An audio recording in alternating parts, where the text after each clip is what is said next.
Est-ce que vous cultivez une culture d'empathie dans vos salles de jeu? Mais c'est quoi au juste l'empathie? C'est vraiment d'être capable de se mettre dans les souliers des autres, de se mettre derrière les yeux de l'autre pour pouvoir l'accompagner et être là dans ses sentiments. Le comment apprend-on nous parle d'être co-apprenante auprès des enfants. Être co-apprenante veut dire accompagner.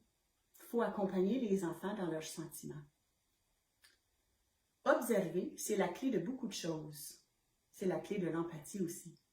Il faut pouvoir observer et écouter, tout en se laissant de côté. Laissez de côté vos perspectives et vos jugements pour pouvoir mieux comprendre l'attitude des autres. Parfois, nous avons des croyances qui surmontent et des sentiments à nous-mêmes qui surmontent, qui posent une difficulté des critiques, des jugements et d'une pratique empathique. Lorsqu'on est dans une salle de jeu avec soit 5 bambins, 8 préscolaires ou même les parascolaires ou nos collègues, des fois il est difficile de continuer à être empathique. Nous voulons gérer les situations au lieu d'accompagner et tout simplement être là pour eux.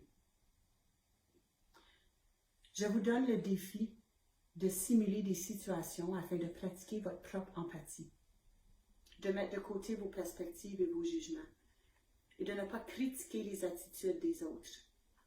Lorsqu'un enfant a de la peine, est-ce qu'on essaye de le rediriger ou est-ce qu'on s'assoit tout simplement avec lui pour être là dans les sentiments?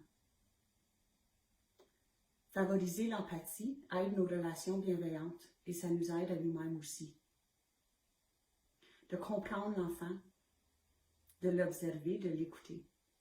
Écouter, c'est beaucoup plus important que de parler. Il faut le mettre en pratique à tous les jours.